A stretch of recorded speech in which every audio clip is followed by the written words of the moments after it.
welcome back to my channel. It's me, your MOMmillenial Diana. And for today's video, mga sis, mga besh, mga bro, and all.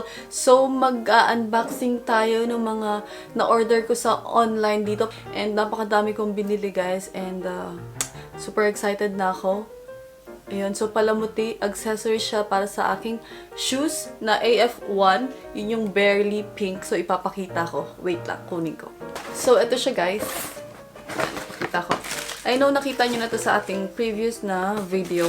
So, ayan. Barely pink siya or light pink yung kanyang kulay.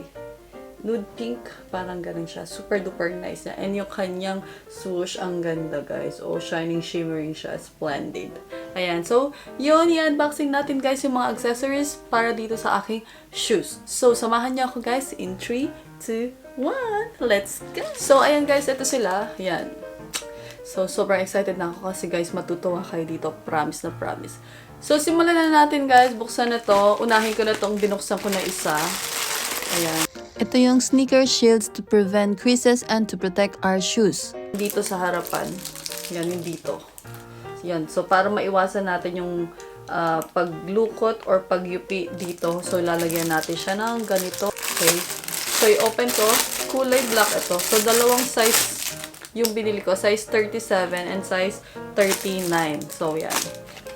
Ayan. So, ganyan siya mga sis. Malambot lang siya. So, ang ano nito, ang nag-suggest sa akin nito si Sis Charm Conception. So, hi Sis Charm. Maraming salamat dito. So, yan. So, ipapasok lang natin siya dito sa loob. Lang. Try natin. Hindi na. Wag ko na i-try. Sa next video na lang yun. Okay, guys. So, next item tayo. Ito naman. Ito, madami-dami itong mga sis. Sobrang dami na ito. Ito yung mga dinidikit sa shoes. So, sobrang dami kong binili, guys. And, hati kami dito ni Sis Charm. Bibigay ko sa kanya yung iba. Ayan. So, ganito siya.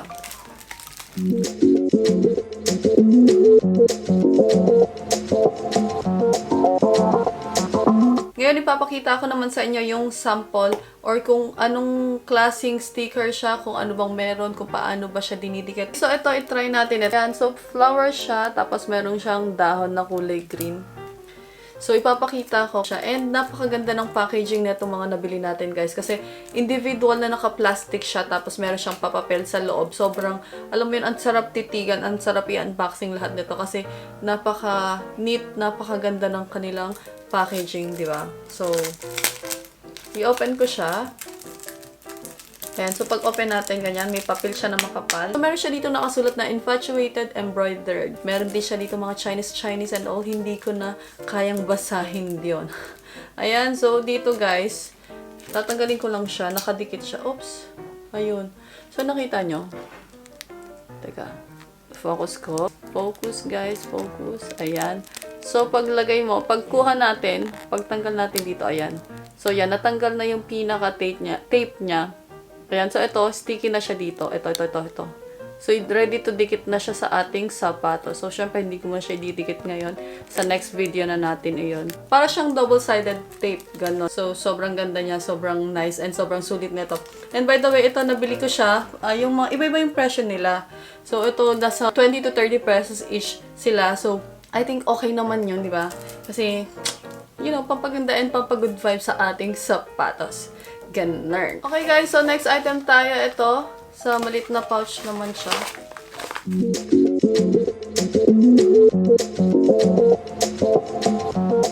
Light pink and color violet yung binili natin na kulay. Ayan, so palamuti siya dun sa pinaka-middle or pinaka-gitna ng ating shoes.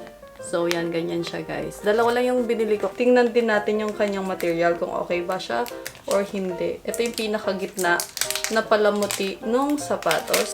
Ito, so, medyo manipis lang itong pagka-metal niya. Ayan, so, sa likod kulay white siya, pero dito sa harapan, kulay light pink na siya. Ayan. Kita nyo ba siya or blurred siya? Ayan, so, yan yung metal na yan. Papalitan natin. Oh my God, parang kakulay niya pala itong pink na to sa original niya. Mas medyo may kulay lang ito compare dito. Pero I think okay lang naman siya pag ginamit. Ayan, so ganyan siya. Oh my God, so excited na akong i-DIY natin, customize natin itong aking shoes. So next video natin. And ito, meron pa rin tayo ditong binili.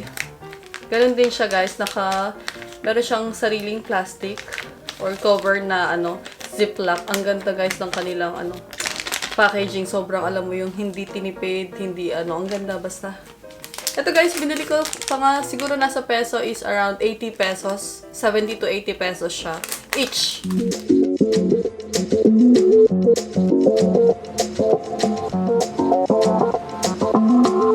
Guys, next item natin, ito yung mga sinasabit sa ating sintas ng sapatos. 8 ito. Hati kami ni Sis Charm. Ayan. So, ganun lang din siya. Medyo iba-iba lang kulay. Isa natin siya guys para makita natin kung anong klaseng material na meron siya. And guys, so ganito yung design niya. Jar siya na kulay light pink. Tapos may heart siya. And gold-plated siya. Ayan. So, sana hindi ito nangangalawang mga besh. Ayan, tapos isushoot lang natin dito sa hole yung sintas para maging palawit or sabit siya. Parang, ay! Nalaglag. Next item, this one. Actually, isang seller lang siya. Hindi lang sila sabay-sabay na binili kasi nga nag-try muna ako kung maganda ba siya or hindi. So, ayan. Ito, ganun din siya. From US8 ACC. Ayan. So, accessories may nakalagay dito. And ziplock din siya, color black and transparent. So, ito naman yung sintas ng sapatos ko. Sobrang ganda, guys. Ang ganda ng kulay. Pastel color siya. Ayan. Focus, focus, focus. And so, meron tayong green, pink, violet, and blue. Sobrang nice ng kulay nitong mga sintas natin, guys. Tapos yung quality niya, perfect. Ayan, next item natin, ito yung pangalawang sintas or pangalawang pair ng sintas na binili ko. Ayan, so, dalawang color siya. Two-tone ba tawag dyan? So, kulay pink and blue sa isang sintas. So, yeah. Ayan, so, ito yung mga tipo na hindi mo alam kung magiging girly or boyish ka ba, charot. So, ayan, 2-in-1 na siya sa isang sintas, diba? Sobrang ganda din, guys, ng quality nito. Parehong brand lang din siya dito sa una, diba?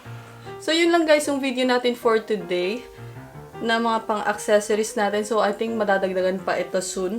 But, next video natin is magdi-DIY or magka-customize na tayo ng ating shoes. So, ayan. Hindi ko pa talaga siya ginagamit kasi ayokong gamitin kasi guys, baka madumihan.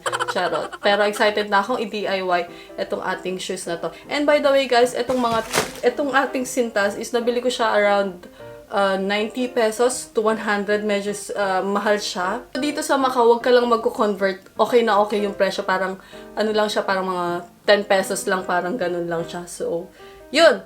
Yun lang guys yung video natin for today. And kung bago ka dito sa channel ko, please don't forget to like, share, subscribe, and paki-ring na rin yung bell para every time na I upload a new video, updated ka. Okay, so that's it guys. Thank you guys for watching. I'll see you in my next video. Bye!